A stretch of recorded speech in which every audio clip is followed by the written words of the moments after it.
Order news laundry के podcast reporters without orders में आपका स्वागत है। मैं हूं बसंत कुमार और आज इस पॉडकास्ट में बातचीत करने के लिए मौजूद हैं अनमोल और माया नगरी से तनिष्का। आप दोनों का स्वागत है। शुक्रिया बसंत जी। अनमोल, आप बिहार से लौटे हैं। आपसे हम जानेंगे कि बिहार में काबा, क्योंकि बिहार में 3 चरण का चुनाव वो तो देश में ही ख़त्म हो चुका है। बिहार 7वें चरण में है। बिहार में चुनाव 40 सीटें हैं, 7 चरण चुनाव। पता नहीं क्यों इतना लंबा चुनाव खींच रहे हैं। सिर्फ बिहार ही नहीं, देश के अलग अलग हिस्सों में चुनाव को इतना ज़्यादा लंबा खींचा जा रहा है कि अब मन भी नहीं कर रहा है चुनावी रिपोर्टिंग करने का। ऊपर से हीट वेव, ऊपर से गर्मी। और इससे पहले हम तनिष्का जी से जानेंगे कि आज जब आप सुबह पार्क में टहलने के लिए गए थे तो कौन कौन से बॉलीवुड के स्टार टकराए थे? हम सब साथ में ही टहलते हैं, तो शाहरुख था, सलमान था, बस। आज आमिर की तबीयत ठीक नहीं थी, बट वो कल आएगा इंशाल्लाह। नहीं, ऐसे लगता था ना, जब हम लोग गांव में थे तो हमें लगता था जो मुंबई में होता उसे सलमान चलते फिरते चौराहे पे टकरा जाते होंगे, शाहरुख उधर चौराहे कोने में पान की दुकान पे सिगरेट पी रहे हैं, उधर आमिर खान दौड़ रहे हैं। शाहरुख के बारे में फेमस भी था कि वो सिगरेट पीते हैं। वो तो उनका पर्सनल लाइफ है, कोई कुछ भी करे। तो जब मैं दिल्ली आया और दिल्ली के बारे में हम सोचते थे कि इधर से सांसद जाते होंगे, इधर टकराते होंगे, प्रधानमंत्री तो किसी चौराहे पे दिख जाते होंगे, पर दिल्ली में ये भ्रम टूटा और पता नहीं मुंबई जाएंगे तो। अनमोल, आज हम बृहस्पतिवार को ये पॉडकास्ट रिकॉर्ड कर रहे हैं, 9 मई है। आप कल ही 8 मई की रात को लौटे हैं। बिहार में क्या है? बिहार में जो हम दिल्ली से बैठ के दृश्य देख रहे हैं वो है कि तेजस्वी यादव मतलब जी तोड़ मेहनत कर रहे हैं। घायल होने, उनको पीठ में दर्द है, बावजूद उसको प्रचार करने जा रहे हैं। नीतीश कुमार इस बार नहीं दिख रहे हैं उतना ज़्यादा, कभी कभार वो दिख जाते हैं और क्या बोलते हैं। मैंने उनका एक वीडियो देखा अनंत सिंह को लेकर, जिस नीतीश कुमार की छवि थी कि बिहार को अपराध मुक्त किया, वो नीतीश कुमार एक उनको सजा हो चुकी है, सजा याफ्ता व्यक्ति को पैरोल पे आए हुए चुनाव के दौरान उनको कह रहे हैं कि इनका हमारा पुराना रिश्ता है। तो एक तरीके से कहें तो नीतीश कुमार का ये वो काल है जब सारे अच्छे किए उनके कामों को ही खुद ही एक तरह पोछा लगाए थे और खुद ही गंदा पैर लेके चल रहे हैं और सबको बराबर कर दे रहे हैं। तो बिहार में क्या है और बीजेपी कहाँ है? आप इतने दिनों तक बिहार में रहे, क्या चल रहा है बिहार में? बिहार में देखिए, अगर आप इस इलेक्शन में नैरेटिव की बात करेंगे कि कौन क्या नैरेटिव सेट कर रहा है एनडीए और इंडिया गठबंधन में, तो नैरेटिव बिल्कुल साफ है। जो इंडिया गठबंधन है उसका नैरेटिव है कि 2005 से पहले का बिहार और उसके बाद का बिहार। एनडीए। जैसे अगर नीतीश कुमार की बात करें, पर्टिकुलर नीतीश कुमार की, तो नीतीश कुमार का ये नैरेटिव है कि वो बिहार के लोगों को ये कहना चाहते हैं कि भाई 2005 से पहले जंगल राज था, और जब लालू यादव की सरकार थी, और उसके बाद मैंने बिहार को चमकाया, बिहार को विकसित बनाया, बिहार को आगे लेकर गया मैं। तो वो 2005 वर्सेज उनका चल रहा है, वो नैरेटिव है जो नीतीश कुमार को सूट कर रहा है। नीतीश कुमार चाहते हैं कि उनकी तुलना तेजस्वी यादव से ना हो। ठीक है, क्योंकि अगर आप तेजस्वी का कार्यकाल देखेंगे, तेजस्वी के लिए चाहे किसी भी पार्टी लाइन से हटके भी जो लोग बीजेपी को भी वोट कर रहे हैं, वो लोग भी ये मानते हैं कि तेजस्वी जो है वो एक प्रोग्रेसिव पॉलिटिक्स कर रहे हैं और वो जॉब की बात कर रहे हैं, इंडस्ट्री की बात कर रहे हैं। तो ये एक नैरेटिव बहुत सेट है। प्रधानमंत्री भी जा रहे हैं, वो भी जंगल राज की बात कर रहे हैं। तो जो एनडीए का नैरेटिव है वो बहुत सेट तरीके से नैरेटिव है कि 2005 वर्सेज ये, और ये एनडीए का जो ये है, ये लंबे समय से चल रहा है। लंबे समय हम लोग देख रहे हैं। नीतीश कुमार इसी बहाने लगभग 20 सालों तक सीएम रह लिए। नीतीश कुमार तो ये भी बोलते दिखे कि आजकल के कुछ नए लड़के जो है नहीं जानते हैं, आप लोग अपने बच्चों को बता दीजिए कि 2005 से पहले क्या हाल था और उनको याद करा दीजिए।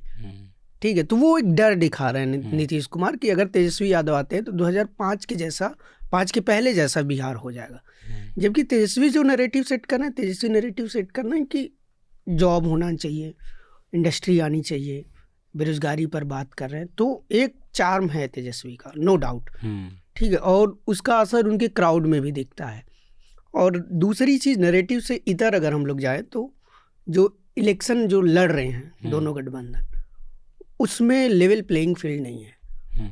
और अगर आप बीजेपी की रैलियां देखेंगे तो बहुत ही वेल ऑर्गेनाइज्ड हैं, बड़ा सा मंच, बहुत ही भव्य सा सामियाना लगा हुआ है, सबके लिए सीटिंग है, ठीक है, प्रधानमंत्री के आगे पूरा डी एरिया है, सिक्योरिटी टाइट है, सब कुछ है।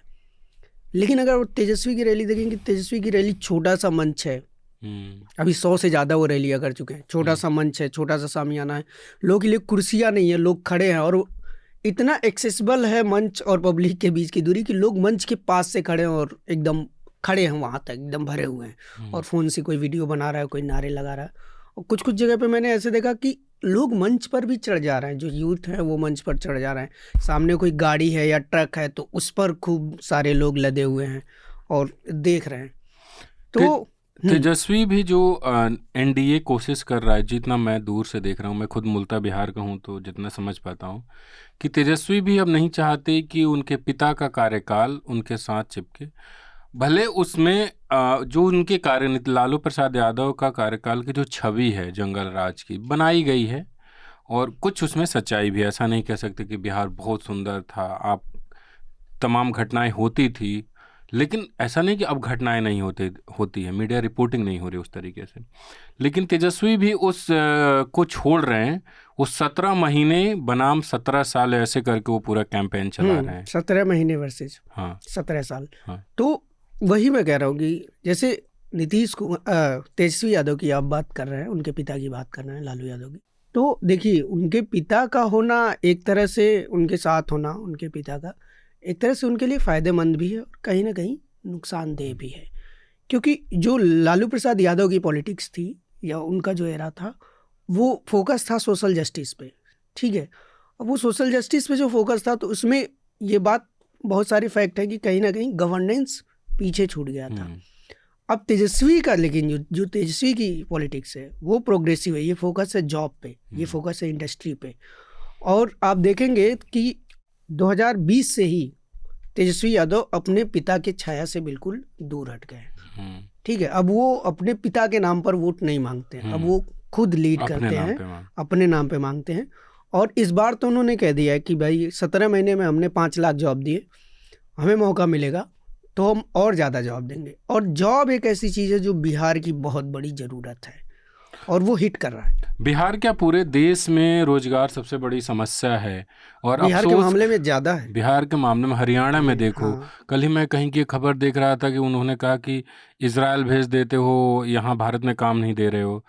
देश की सबसे बड़ी समस्या रोजगार है, पर देश के सबसे बड़े नेता और दुनिया के सबसे लोकप्रिय नेता माने जाने वाले प्रधानमंत्री पता नहीं चुनाव में क्या क्या बातें कर रहे हैं। ये संपत्ति इकट्ठी करके किसको बांटेंगे? जिनके ज्यादा बच्चे हैं उनको बांटेंगे, घुसपैठियों को बांटेंगे। क्या आपकी मेहनत की कमाई का पैसा घुसपैठियों को दिया जाएगा? चुनाव में अपना ऐसी चीजें होती है, पर ऐसा ना हो कि सच्चाई से उसका कोई दूर दूर तक संबंध ना हो। इस मामले में बिहार तो अच्छा है। बिहार का वोटर, जो बीजेपी का वोटर है, वो भी इन सब चीज़ों को लेकर वो आपसे बात कर सकता है। वो बोल देगा कि हाँ ये नहीं बोलना चाहिए था प्रधानमंत्री को। वो ये भी बोलता है कि प्रधानमंत्री ने जो बिहार को वादा किया था कि हम स्पेशल पैकेज देंगे यहाँ पर, वो नहीं किया उन्होंने। इंडस्ट्री की बात हुई थी कि इंडस्ट्री लगवाएंगे, नहीं लगा वहाँ पर। कुछ मिलों की बात हुई थी खोलने की, वो नहीं खुला। तो वो इस बात को एक्सेप्ट करता है। और एक टॉप को अगर छोड़े तो एंटी इनकम्बेंसी है कैंडिडेट वाइज हर सीट पर एनडीए को लेकर, ठीक है। और नीतीश कुमार की जो इमेज डेंट हुई है, इसका भी इम्पैक्ट है। क्योंकि देखिए, आप नीतीश कुमार पहले आरजेडी, बीजेपी छोड़ के आरजेडी में आए, फिर आरजेडी छोड़कर बीजेपी में गए, फिर बीजेपी छोड़कर आरजेडी में आए, फिर आरजेडी छोड़कर बीजेपी में गए। तो उनका जो सपोर्ट, जो काडर है पार्टी का, वो काडर कभी आरजेडी के साथ बैठा, ठीक है, आरजेडी के साथ दोस्ती बढ़ाई, फिर उससे टूट गई, फिर बीजेपी वालों से दोस्ती, फिर बीजेपी वालों से झगड़ा हो गया, फिर आरजेडी के साथ दोस्ती बढ़ाई। तो ये जो इतना लंबा प्रोसेस चला है ना, इसमें काडर जो है वो हो गया है होपलेस। अब वो उतना एग्रेसिव नहीं है काडर, क्योंकि वो उसको नहीं पता कि कब नीतीश जी आरजेडी के साथ चले जाए, क्योंकि उससे झगड़ा भी हो गया, दोस्ती भी हो गया। तो काडर के बीच, जो तीनों पार्टियों के काडर हैं आपस में, अब वो उतने एग्रेसिव नहीं है। हाँ, लेकिन आरजेडी वाले हैं एग्रेसिव, क्योंकि आरजेडी अभी तक पावर में नहीं आई है। बीजेपी पावर में है, जेडीयू भी पावर में है, लेकिन आरजेडी नहीं है। तो आरजेडी वाले थोड़े एग्रेसिव हैं पॉलिटिक्स को लेके, पर बाकी का थोड़ा सा ढिलमुल सा हो गया है मामला। अनमोल ने बिहार से कई रिपोर्ट्स की है, जिसमें एक है कि नीतीश कुमार का पूरा जो एक तरीके से गिरावट आई है डाउनफॉल। और उनका जो एक इमेज था, हमको याद है जब हम लोग चौथी क्लास में था, तो और तब से अब तक मैं सिर्फ नीतीश कुमार को देख रहा हूँ। हमने जो कहा जाता है लालू प्रसाद यादव का बिहार, उसको उस तरीके से नहीं देखा, लेकिन नीतीश कुमार के राज में हमने देखा कि हमारे समय में लड़कियों को साइकिल दी गई, जो एक अच्छा मूव था। हम लड़कियां, क्योंकि हमारे जिस गांव में मैं रहता हूँ वहाँ से स्कूल 3-3.5 किलोमीटर है, बहुत सारी लड़कियां स्कूल नहीं जाती थी, साइकिल योजना आई, उसके बाद सड़कें, स्कूल सड़कें बनी, डेवलपमेंट, बिजली गई, ये सारी चीजें बिजली, आई। हाँ बिजली आई, तो बिहार बदला जरूर सुरक्षा। लेकिन नीतीश कुमार का जो एक तरीके से अब जो कर रहे हैं, आप देखिए कि 2 अपराधी, एक अनंत सिंह जो अभी पेरोल पे छोड़े गए हैं, उनकी वाइफ राजद से चुनाव जीती थी, लेकिन जब राजद से अपना संबंध तोड़ा नीतीश कुमार ने, तो वो उनके पार्टी में जाके बैठ गई, तो वो पेरोल पे आए, अभी चुनाव है वहाँ पे। और दूसरा आनंद मोहन की बीवी चुनाव लड़ रही है एनडीए से, क्योंकि मुंगेर की सीट फंस रही है ना, फंस फंसती रही हुई दिख रही है हाँ। मुंगेर की सीट। तो आप सोचिए कि नीतीश कुमार जो बिहार की छवि बदलने के लिए आए थे, वो जो अपराधी जो सजा काट रहे हैं, पेरोल पे उनको भिजवा रहे हैं। मतलब उनकी क्या भूमिका ये तो जानना पड़ेगा, पर पेरोल में सरकार की भूमिका होती है। अब हरियाणा में हम लोग लगातार देख रहे थे, उसको जौनपुर में भी तो हुआ, जौनपुर में, और जौनपुर में तो पूरा सीन ही बदल गया। उम्मीदवार ने अपना नामांकन वापस ले लिया, और मतलब कहा गया बीएसपी ने वापस लिया, लेकिन ऑफ कोर्स इसके पीछे गवर्नमेंट का तो है ही। और ये तो बहुत कॉमन बात है बिहार में, हर चौराहे की चर्चा है कि अनंत सिंह को इसीलिए बाहर निकाला गया है क्योंकि लल्लन सिंह की सीट फंस रही है। पर तनिष्का जी, आप अनंत सिंह का कोई वीडियो देखा आपने? कौन से पार्टी से? वो राजद से, मतलब वो अलग अलग पार्टियों से रहे हैं, निर्दलीय, जेल में थे तब भी निर्दलीय जीत गए, वो बाहुबली माने जाते हैं पटना के करीब के अनंत सिंह। आप उनको देखिएगा, बहुत मशहूर उनका एक मीम है जो हम पब्लिक में नहीं बोल सकते, तो वो देखिएगा। आप अनंत सिंह लिखिएगा इंस्टाग्राम में, ट्विटर पे, तो जब से आए तब से अच्छा, जर्नलिस्ट भी जाता है सिर्फ मीम लेने के लिए, उसको भी पता है कि ये कुछ ना कुछ बोलेंगे। एक बार वो लोकसभा का चुनाव लड़ रहे थे आई थिंक, तो किसी जर्नलिस्ट ने पूछा कि क्यों आप लोकसभा का चुनाव लड़ रहे हैं, तो कहना जहाज पे बैठना है, दिल्ली जाना है तो ये है। खैर, इन सब में बिहार में आप नौजवानों से भी मिले होंगे। बिहार में 2-3 चीज़ें हैं जो बहुत ही ख़राब है। नीतीश कुमार ने बहुत कुछ ठीक किया जैसा उनका दावा है, पर एजुकेशन बिहार का कभी ठीक नहीं हो पाया। इसीलिए आप बिहार के लड़कों को देखेंगे तो 12वीं तो कर लेते हैं गांव से, पर आगे की पढ़ाई के लिए दिल्ली या बाकी शहर जाते हैं, क्योंकि हमारे यहाँ ग्रेजुएशन 5 साल में होता है, 4 साल में होता है। अगर 3 साल में हो गया तो समझिए बहुत बड़ी घटना है उस सेशन की। आप नौजवानों से मिले, क्या दिख रहा है? एक तो आर्मी थी, सेना था, वहाँ भी 4 साल का कर लिया, अग्निवीर। अब आईआईटी का पूरा एक तरीके से जो हो बिहार में एक माहौल बना था, वो थोड़ा डाउन हुआ है। आईएएस में जब से इंग्लिश को कंपलसरी किया तब से बिहार के लड़के बहुत ज़्यादा नहीं आ रहे हैं। कहाँ दिख रहे हैं बिहार के लड़के? क्या है उनका होप, और चुनाव में उनके क्या मुद्दे हैं? जी, आपने देखिए, इसको थोड़ा सा नीतीश से रिलेट करके समझते हैं। नीतीश कुमार का जो आपने बात की, विकास वाली, जो उनकी डेवलपमेंट वाली पॉलिटिक्स की बात की, वो नीतीश कुमार की वो सूट करती थी, ठीक है, वो उस पर उनको वोट मिला काफ़ी लंबे समय तक। लेकिन अभी क्या है कि आपने बिजली दे दी, सड़क दे दी, कहीं बनाए कहीं नहीं भी बनाए, पर बेसिक आम मोटे तौर पर आपने सब कर दिया, पर उससे आगे क्या? उससे आगे का आप डेवलपमेंट तो इंडस्ट्री होगा, जॉब होगा, जॉब क्रिएशन स्टेट में होना चाहिए। तो जैसे अगर आप साइकी का समझेंगे, यूथ की साइकी को समझने के लिए उनके फैमिली की साइकी समझो।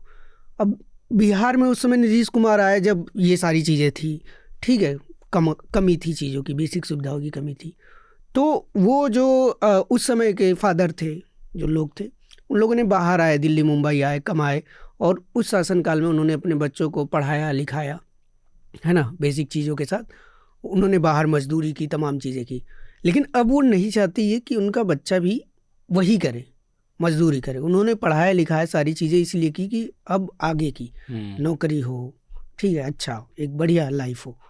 तो वो चीज़ें बिहार में नहीं हो पा रही हैं। उस पीढ़ी को, जो नई वाली पीढ़ी है, उसको वो मौका नहीं मिल पा रहा है, ठीक है। पहले वाली पीढ़ी तो त्रस्त थी, कम से कम बेसिक सुविधाएं मिल जाए, अब बेसिक सुविधाएं मिल गई हैं, तो अब वो चाहता है कि नई चीज़ें हों, जॉब मिले, इंडस्ट्री आए, बच्चा कहीं पास में ही नौकरी कर ले, बिहार में ही कर ले, एक वेल सेटल्ड लाइफ हो, वो चीज़ें नहीं मिल रही हैं। वो जो मौका मिसिंग है, वो मौका वहाँ तेजस्वी हिट कर रहा है उस मौके पर। और इसीलिए तेजस्वी का मतलब कैंपेन आप 2020 का देखें, उसमें भी जॉब को ही उन्होंने इशू बनाया था, इसमें भी बनाया है।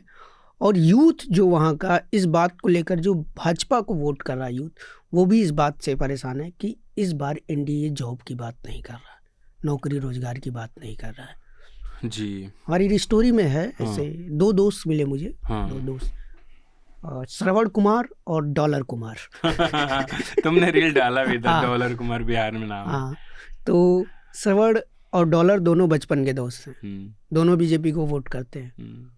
श्रवण से मैंने पूछा कि क्या है बिहार का यूथ क्या चाहता है, तो डॉलर ने बताया, पूछा श्रवण से बताया डॉलर ने, ठीक है, पूछा श्रवण से बताया डॉलर ने, कि जॉब चाहिए, जॉब नहीं है, हम लोग खाली बैठे हुए हैं, है ना। तो श्रवण बोल रहा है कि नहीं, और धर्म भी बचाना चाहते हैं, ठीक है। तो डॉलर फिर इस बात पे नाराज़ हो जाते हैं कि मोदी जी यहाँ आ रहे हैं, अमित शाह आ रहे हैं, अमित शाह कह रहे हैं कि हम जीतेंगे तो सबको फ्री में राम मंदिर की यात्रा करवाएंगे, जॉब की बात नहीं कर रहा है लोग। तो बीजेपी को जो सपोर्ट कर रहा है वो भी इस बात से, इस डिस्कोर्स से परेशान है कि जॉब का बात नहीं हो रहा है। और ये सफलता है तेजस्वी यादव की कि उन्होंने जॉब को, रोजगार को एक पब्लिक डिस्कोर्स का इशू बना दिया, वो डिस्कोर्स में है ये चीज़।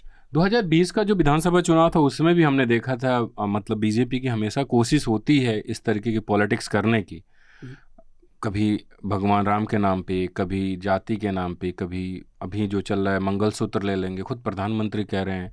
तेजस्वी यादव ने मछली खा लिया, बिहार के कल्चर को नहीं जानते, उसके पीछे पड़ गए, उसका कोई इम्पैक्ट नहीं, मछली खा रहे हैं। बिहार में आप देखिए तो नवरात्रि बीतते ही लोग मछली खाते हैं, मुर्गा खाते हैं, छठ के अगले दिन जिस दिन लोग घाट से लौटते हैं उस दिन खाते हैं। तो आप हर जगह का समाज अलग है। मिथिलांचल में तो लोग मछली खाते ही हैं, शुभ भी है, और कोई बहू आती है तो सबसे पहले मछली दिखाया जाता है, बनता भी है मछली। तो आप ऐसी पॉलिटिक्स कर रहे हैं, डेवलपमेंट की पॉलिटिक्स है नहीं, पूरे कैंपेन आपका इसी पे चल रहा है कि राम मंदिर बनवाया, ये किया। तेजस्वी ने एक 2022 में एक कोशिश की थी कि 2020 में कि पूरे चुनाव को मुद्दे पे रखा जाए। अनमोल, आप तेजस्वी से मिले भी, मेरा मतलब एक सवाल था, तेजस्वी यादव अपने जो नीतीश कुमार हैं उनको लेकर इतने सॉफ्ट क्यों हैं? उनका क्या, उनके वोटर को तोड़ने की रणनीति है? इतना ज़्यादा सॉफ्ट होना, चाचा जी हैं, कुछ उल्टा नहीं बोलते, उनके वोटर को तोड़ने की नहीं है? क्या है उनका इसके पीछे राज? तेजस्वी की लड़ाई अब नीतीश कुमार से है ही नहीं। अच्छा, नीतीश कुमार का एक वोट बैंक है, वोटरों पे उनकी पकड़ है, पर वो नहीं चाहते कि कोई इस बात से उनको वोट ना करे कि वो किसी को भला बुरा कह रहे हैं, किसी पे व्यक्तिगत टिप्पणी कर रहे हैं, ठीक है। तो वो भले नीतीश कुमार ने कई बार उन पे व्यक्तिगत टिप्पणियाँ की, उनके परिवार पे, हाँ, परिवार पे की, लेकिन उन्होंने उसका जवाब बहुत ही शालीन तरीके से दिया। तो ये एक मैसेजिंग है, ठीक है, कि वो सीनियर हैं, बुजुर्ग हैं, मैं उनका सम्मान करता हूँ, मेरे साथ वो सरकार में रहे, मैंने अपना 17 महीने काम किया, ठीक है। तो एक मैसेजिंग देने का है कि वो बार बार ये बात बोल रहे हैं कि मेरे चाचा को हाईजैक कर लिया, है ना, वो ये बार बार बोल रहे हैं कि जैसे सन ऑफ मल्ला थे, उसमें मुकेश सहनी एक बार स्पीच में बोल रहे थे, मैं भी था वहाँ पे, कि मेरे सारे विधायक तोड़ लिए गए और मुझे सरकार से बेदखल कर दिया गया क्योंकि मैंने आरक्षण मांगा था अपने मल्लाह समुदाय के लिए। तो तेजस्वी उसके जवाब में कहते हैं कि ये अभी कह रहे थे कि इनके विधायक तोड़ लिए गए और मेरे तो चाचा को ही हाईजैक कर लिया है बीजेपी वालों ने। तो तेजस्वी यादव ये नैरेटिव सेट कर रहे हैं कि नीतीश कुमार उधर हैं तो मजबूरी में है, चाचा मजबूरी में हैं और वो मजबूर हैं, इसलिए उन पर मैं कमेंट नहीं करूंगा। जी, ठीक है, तो ये है उनकी स्ट्रेटजी। बिहार में भी चाचा भतीजा हैं, हाँ, हालांकि एक घर से दूर वाले चाचा भतीजा हैं। महाराष्ट्र में भी चाचा भतीजा हैं, इधर चाचा को हाईजैक किया गया, उधर भतीजा खुद ही चले गए, ठीक है। तो और कम से कम बिहार में चाचा भतीजे एक दूसरे को चाचा नहीं सम्मान कर रहे हैं, पर भतीजा दिखावापन भी कर रहा हो लेकिन सम्मान कर रहा है। लेकिन महाराष्ट्र में भतीजे ने अपनी पत्नी को अपनी बहन के सामने चुनाव लड़ा दिया। हम बात कर रहे हैं बारामासी से और बात हो रही है अजीत पवार की पत्नी जो वहाँ से चुनाव लड़ी हैं, फिर वहाँ मतदान हुआ है, और दूसरी तरफ शरद पवार की बेटी हमारी साथी तनिष्का वहाँ गई हैं, वहाँ से रिपोर्ट की है। मुझे जैसे अनमोल बता रहे हैं कि चाचा बिहार में भतीजा चाचा का सम्मान कर रहा है, लेकिन यहाँ पे तो अपनी बहन के खिलाफ ही पत्नी को चुनाव में उतार दिया गया। और मैं देख रहा था बीच में कोई एक भाई बहन का त्योहार आया था, दोनों अलग हो चुके थे, शरद पवार, अजीत पवार और उनकी बहन सुप्रिया सूले, लेकिन वो इवेंट में भाई बहन का जो रिश्ता था उसमें सबने साथ में तस्वीरें खिंचवाई। तो ये क्या फैमिली का कुछ है कि कोई हारे जीते सीट अपने पास रहेगी, या सच में कोई अग्रेसिव लड़ाई चल रही है दोनों फैमिली के बीच? ऐसा होता है दिन भर प्रचार करके फिर शाम में डिनर कर रहे हैं और बोल रहे हैं तुमको वो नहीं बोलना चाहिए था। डेफिनेटली सच की लड़ाई है दोनों फैक्शंस में और फैमिली में, बट जब उनसे पूछो या वो लोग भी जब इंटरव्यूज दे या किसी से बातचीत करे, वो बोलते कि नहीं फैमिलीज पे असर नहीं पड़ेगा, तो वो ऐसा इम्प्रेशन जो ला रहे हैं, बट एक्चुअली सारे फैमिलीज पे असर पड़ा है। Like Pawar household itself has had to just split up and choose side, you know, like Ajit's kids, Ajit's nephews, everyone, every Pawar has a side. There is no one neutral, because you can't be neutral in Baramati. And not just the Pawar family, but even the like common man's family has had to choose sides, and it is creating problems even in a common man's family. Because, for example, if the father is like, I stand with Sharad Pawar, but the son is with Ajit Pawar, so that clash is there in every household now in Baramati, because Baramati में everyone's a traditional NCP voter, and उसके पहले ना किसी को option और सूझा ही नहीं कि एनसीपी के अलावा किसी को हम वोट दे भी सकते हैं। मतलब मैंने अगर 30 लोग से इन डेप्थ बात की, उनमें से 28 ने जब से वो वोट दे सकते हैं पवार को भी दिया है, तो उनके लिए भी अभी काफी सोचने का टाइम आ गया था कि मतलब किसको वोट दे, क्योंकि सब पहले तो सब साथ में ही थे। तो बहुत लोग ने क्लियर स्टैंड लिया है, बट काफी कंफ्यूजन भी रही है, which I think has contributed to the low voter turnout in Baramati this time. आपने थोड़ा बहुत तो संकेत दिया, लेकिन जो कार्यकर्ता हैं हाँ, उनका क्या रिस्पॉन्स है? वो मतलब कल तक एक इन्हीं के लिए लड़ रहे थे, अब दो लोग लड़ रहे हैं। और दूसरी चीज हाँ, ये भी बताइएगा कार्यकर्ताओं की मुसीबत या परेशानी, और साथ ही जब ये लोग प्रचार कर रहे हैं सुप्रिया सूले या उनकी भाभी, तो एक दूसरे पे कोई टिक्का टिप्पणी कमेंट जैसे पॉलिटिक्स में नॉर्मली होता है वैसा कुछ हो रहा था? कार्यकर्ता भी काफी डिवाइडेड है। मतलब जो भी बोलते हैं कि हाँ हम उनके साथ हैं, बट और बात करें तो वो थोड़े महीने पहले तक भी काफी कंफ्यूज थे, और थोड़े लोग ने मुझे ऑफ रिकॉर्ड बोला कि अभी भी हम कंफ्यूज है। और वहां पे जैसे महायुति एक साइड है जहाँ पे है एनसीपी अजित पवार बीजेपी और एकनाथ शिंदे वाला शिंदे। शिवसेना, और दूसरा है एनडीए जहाँ पे है कांग्रेस, शरद पवार एनसीपी और उद्धव ठाकरे शिवसेना।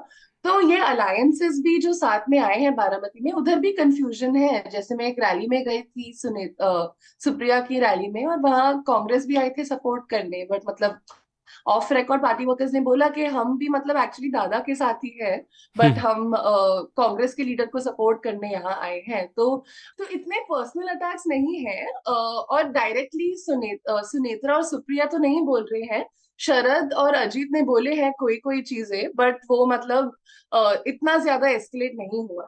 और वहां पे एक्चुअली शरद अजीत ये सब नहीं बोलते हैं। अजीत है दादा, शरद है साहिब, सुप्रिया है ताई, और सुनेत्रा है वाहिनी। तो ऐसे ही बोलते हैं, क्योंकि जब लोग डायरेक्टली बोलते हैं सुनेत्रा सुप्रिया, बहुत मिक्सअप होता है। अच्छा। मतलब कोई पार्टी वर्कर सुनेत्रा को सपोर्ट करने आया, वो सुप्रिया गलती से बोल देता है, और वाइस वर्सा। तो वो कंफ्यूजन अभी भी रहा है। आपका जो स्टोरी है Pawar versus Pawar not a family issue, मतलब ये बड़ा एक अजीब सा नहीं है? हमेशा सुप्रिया सूले ऐसा बिहेव करते, not a family issue, party दो जगह हो गई, सिंबल के लिए लड़ाई चल रहा है, आपके भाई जाके उप मुख्यमंत्री बन गए, आपको पता ही नहीं चला कुछ भी, और आपके खिलाफ कैंडिडेट दे दिया अपनी वाइफ को, और आप कह रहे this is not a family issue.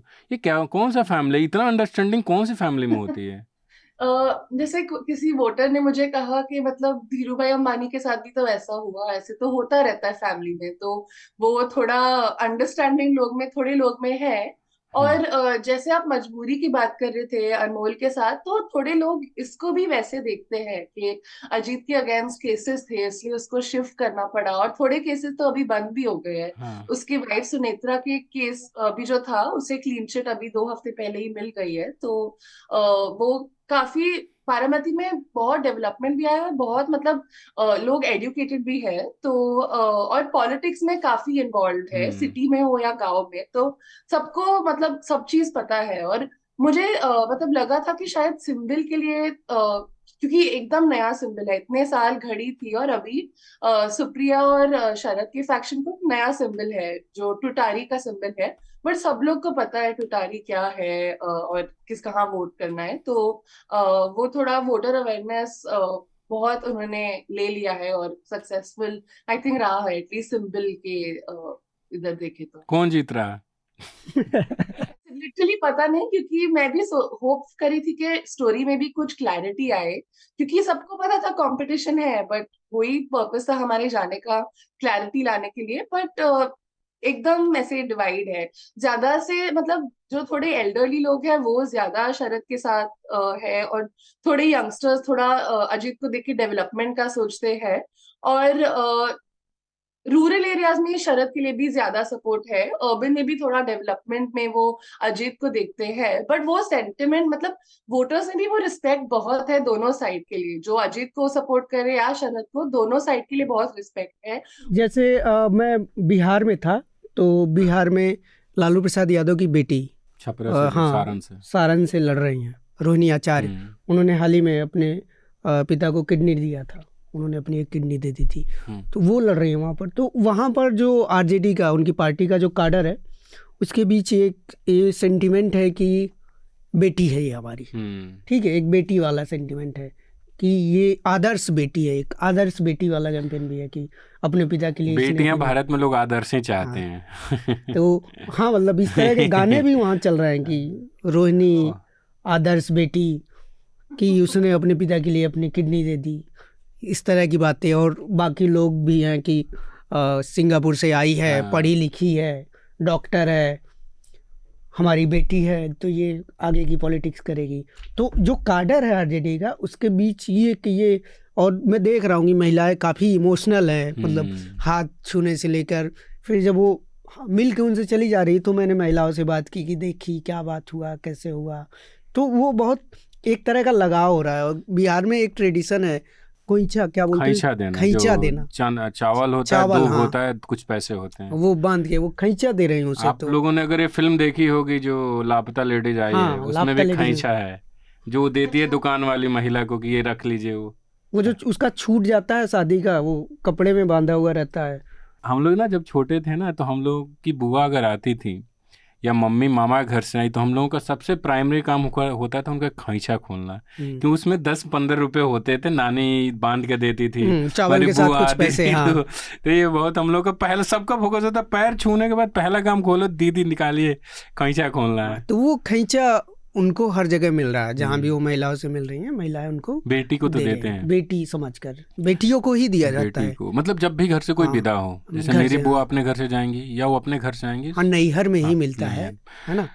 तो क्या वो वहाँ पे भी इस तरह का कोई ट्रेडिशन फॉलो हो रहा है कि बेटी आई है तो कुछ इस तरह का सेंटिमेंट काडर के बीच? नहीं, क्योंकि मतलब सब लोग फैमिली के ही है ना, एक बेटी है तो दूसरी बहू है, मतलब आ जाए तो इसलिए मतलब सुप्रिया बहन है, ताई है, और सुनेत्रा वाहिनी है, भाभी है, तो मतलब एक ही सब ऐसे ही देखते हैं, मतलब हम और लोग मतलब खुद के फैमिली जैसे देखते हैं, क्योंकि वो इतना सेंटिमेंट हाई रहा है इतने साल। बट महाराष्ट्र में ओवरऑल भी वो बहुत कंफ्यूजन भी है और फ्रस्ट्रेशन भी है कि मतलब क्या हम जिसको वोट देंगे, मतलब आगे क्या होने वाला है वो पता नहीं। मतलब तनिष्का जी से मैं यही पूछने वाला था, एक बारामती में तो चलिए ताई और भाभी के बीच सारा कंफ्यूजन है, पूरे महाराष्ट्र में कंफ्यूजन ये है कि शिवसेना असली कौन है, एनसीपी वाले असली कौन है, किसको वोट करें। पिछले बार अगर आपने ये एनसीपी को दिया था तो उसको, अच्छा ठाकरे वाला कौन है, तो शिंदे वाला कौन है।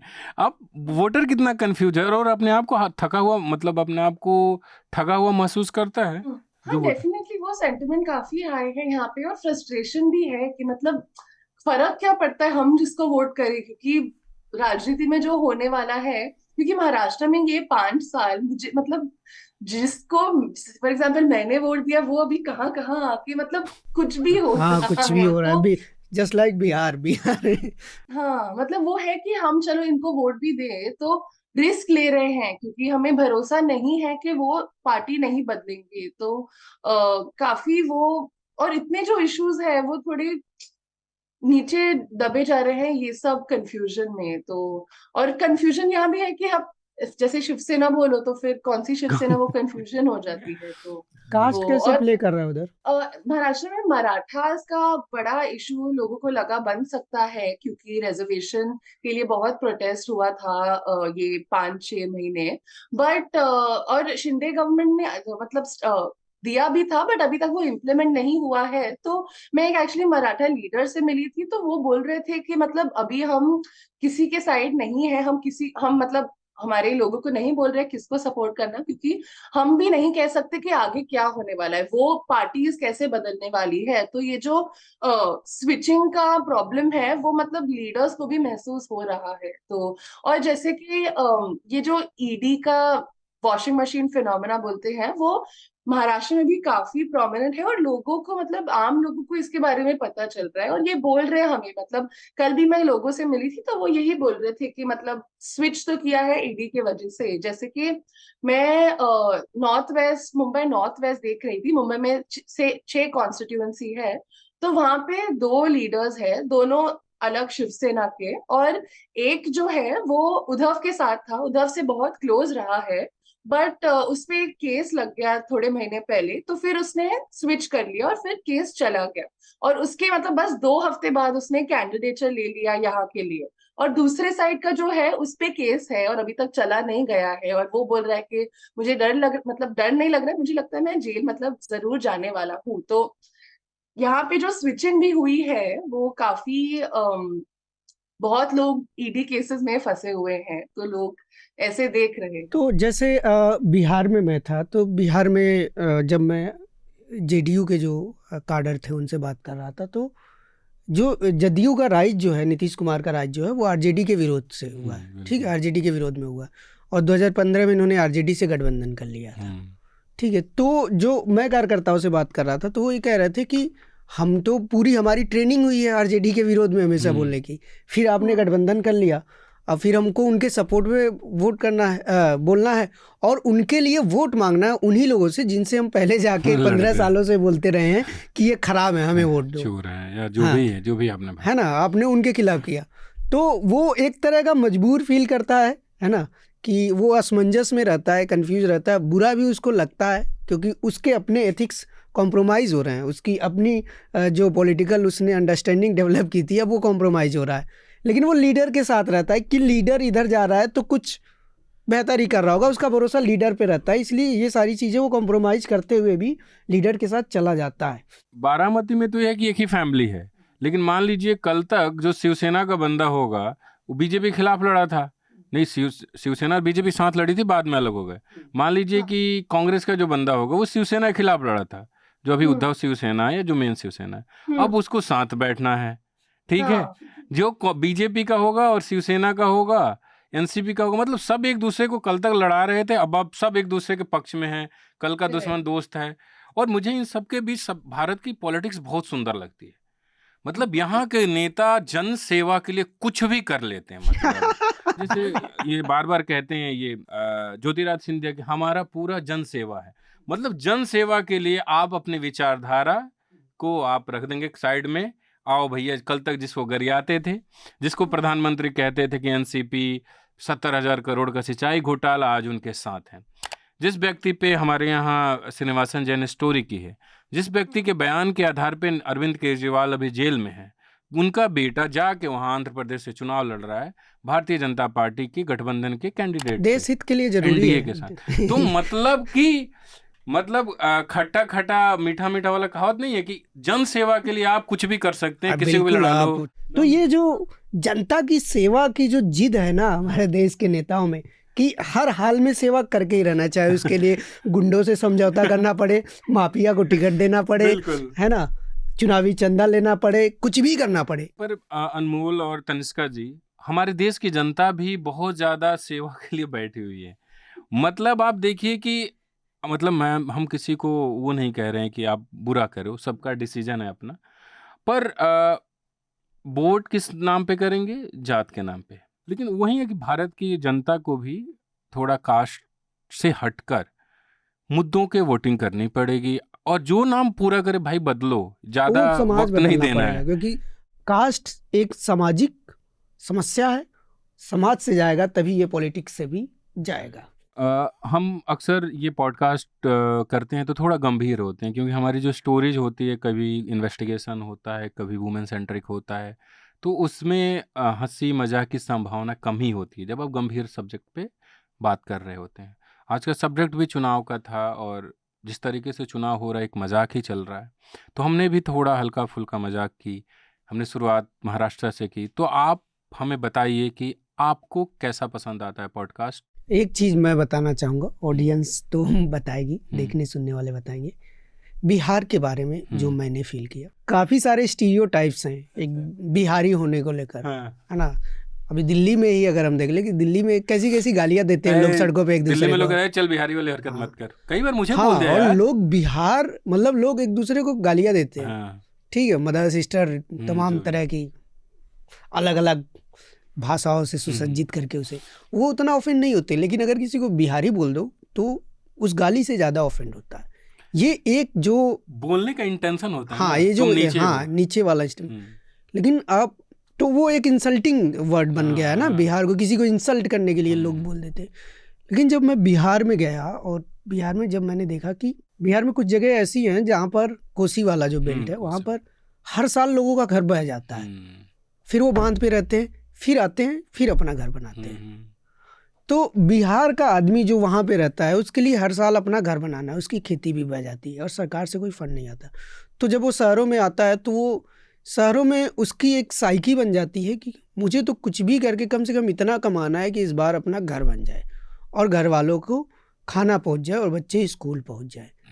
तो वो जिस लेवल का स्ट्रगल करता है ना, वैसे तो इस देश में सब स्ट्रगल करते हैं, लेकिन वो जिस तरह का स्ट्रगल करता है आप देखोगे तो आप इंस्पायर होगे उस चीज़ से कि कैसे कोई इतना संघर्ष कर सकता है। और वो जैसे ही बड़ा हो रहा है उसका संघर्ष शुरू हो जा रहा है। वो स्कूल से थोड़ा सा बड़ा हो रहा है तो उसका जो कॉलेज जाना है वो स्ट्रगलिंग हो जा रहा है। किसी की तबीयत ख़राब है तो आपको अभी भी बिहार में लोग बांस के बने हुए पुल से जा रहे हैं और धूप में छोटे बच्चे को लेके छतरी लेके, और इस समय तो हीट वेव था, आंधी चल रही है, रेत उड़ रहा है और उस बच्चे को ऐसे टॉवेल में छुपा के किसी तरह लेके जा रहे हैं। तो जो स्ट्रगल आप देखते हो ना बिहार के बारे में, तो एक बिहारी का जब आप संघर्ष देखोगे तो आप इसको इंसल्टिंग वर्ड नहीं यूज करोगे, बल्कि एक इंस्पिरेशन के तौर पर यूज करोगे कि हार्ड वर्क के लिए आप कोई किसी को आप बोल सकते हैं कि एक बिहारी की तरह संघर्ष करो। ठीक है, मैं अनमोल को इसके बाद पार्टी दूंगा क्योंकि इन्होंने मेरे प्रदेश का काफ़ी ज़्यादा अच्छा बोला है। नहीं, सच में ये मतलब ये काफ़ी इंस्पायरिंग है। आप एक मतलब ये क्षेत्रवाद वाली बात नहीं है, पर आप बिहार के लोगों को देखेंगे तो वो जनरल डब्बे में भी उसी सुकून से जा सकते हैं। हाँ, वो थर्ड एसी में, सेकंड एसी में जा सकते हैं। कि हमारे तमाम रिपोर्टर्स देश के अलग अलग हिस्सों से रिपोर्ट कर रहे हैं। कोई प्रतीक पुणे में है, तनिष्का महाराष्ट्र में है, अनमोल अभी लौटे हैं बिहार से, मैं गुजरात से लौटा। आने वाले समय में पंजाब जाऊंगा, अवधेश उत्तर प्रदेश में है, और तमाम जो हमारे रिपोर्टर्स हैं, श्रीनिवासन जैन की रिपोर्ट्स आप देख ही रहे हैं, न्यूज़ मिनट्स की रिपोर्ट आप देख रहे हैं, और ये सब कुछ मुमकिन होता है आप सबके सहयोग से। क्योंकि आप जानते हैं कि न्यूज़ लॉन्ड्री किसी से विज्ञापन नहीं लेता, ना ही सरकार से और ना ही कॉरपोरेट से, और इसीलिए हम जिम्मेदारों से सवाल पूछते हैं। सवाल पूछते हुए हमारे ध्यान में ये नहीं आता कि अगर हम सवाल पूछेंगे तो हमारा विज्ञापन रुक जाएगा, क्योंकि हम जिनके सपोर्ट से स्टोरी करते हैं वो आप हैं। तो न्यूज़ लॉन्ड्री को सपोर्ट करें ताकि आप तक खबरें पहुंचती रहे। और अब हम पॉडकास्ट के आखिरी चरण में हैं, जिसमें जो हमारे मेहमान होते हैं हम उनसे सप्ताह में उन्होंने क्या देखा, क्या पढ़ा, सजेशन लेते हैं, रिकमेंडेशन लेते हैं। तनिष्का जी, शुरुआत आपसे। लास्ट नाइट ही मैंने एक वीडियो देखी जो देख के इतना मजा आया कि मुझे वही रेकमेंड करना है, जो है समधीश भाटिया का वीडियो बीजेपी रैली से। टाइटल है bigotry 101 BJP crazy experience at a Samdish rally in Delhi, जो आई थिंक हमारी फॉर्मर कोलीग तहरीम ने ही शूट किया है और बहुत ही मजेदार है। मतलब रैलीज में ऐसे होता है, हम सबको पता है, हम सब मतलब हमने अटेंड भी किया है, बट उसने जैसे कैप्चर किया है और वो उसको देखने के बाद कुछ और बोलने की जरूरत ही नहीं है। मेरी तरफ से यार लापटा बोल रहा हूँ मेरा भी वही था भाई द वे। अच्छा, आपका भी सेम था, तो दोनों साथ में रिकमेंड कर देते हैं। तो जैसे अनमोल का रिकमेंडेशन और मेरा सेम ही है, लापता लेडीज। मुझे उसका 2-3 सीन बहुत सुंदर लगा। एक वो जो अपनी पत्नी को लेके घूम रहा होता है, एक दुकानदार से कहता है कि इनको देखिए, तो वो कहते हैं, पूरा ज्ञान नहीं, देते हैं, चेहरा ही तो सब कुछ होता घूंघट से है, पहचान छिप जाती है। घूंघट से पहचान छिप जाती है। तब तक उनकी वाइफ पानी वो चाय लेके आ जाती हैं। वो बहुत इंटरेस्टिंग, बहुत तगड़ा सटायर है। एक जो खैंचा वाले पे सटायर, वो महिला कहती है कि जो ये चावल तेरे बत्ती को बचाएगा, वो भी बहुत तगड़ा वो है, कमेंट है। ठीक है, तो कई जगह पे ना डायरेक्टर ने इनडायरेक्टली, और वो एक जो लड़का आखिरी का मुझे सबसे खूबसूरत जो डायलॉग लगा, वो जो लड़की कहती है, जो जया होती है, कि मैंने आपको बहुत परेशान किया, तो कहता है सपने देखने वालों के लिए माफी, सपने देखने के लिए माफी नहीं मांग जाती। तो खूबसूरत डायलॉग है, मजा आ गया। तुम्हें क्यों अच्छा लगा ये? बस आपने बता दिया सब। बस ये कहूँगा, फिल्म है और बॉलीवुड में तो हैप्पी एंडिंग ना हो तो फिल्म का मजा नहीं आता। स्पॉइलर मत दे दो हमारे।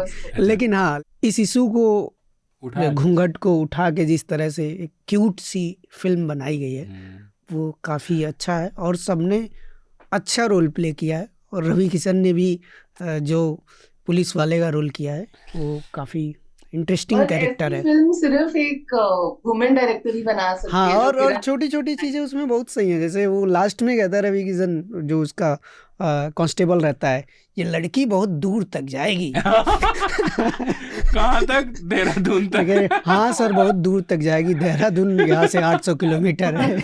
आपने, तनिष्का जी ने सही कहा कि एक वुमेन ही इसको बना सकती है, उनका नजरिया। यस, उसका वुमेन्स गेज जो बोलते हैं। हाँ, वो चीज़ों को पकड़ना, और वो एक कि वो लड़की पढ़ना चाहती है, वो सबसे खूबसूरत लगा। वो एक टैलेंट है। नहीं, वो परिवार के अंदर जो अपनी जो लड़के का परिवार है, उसके सब महिलाओं के अंदर कुछ ना कुछ टैलेंट है।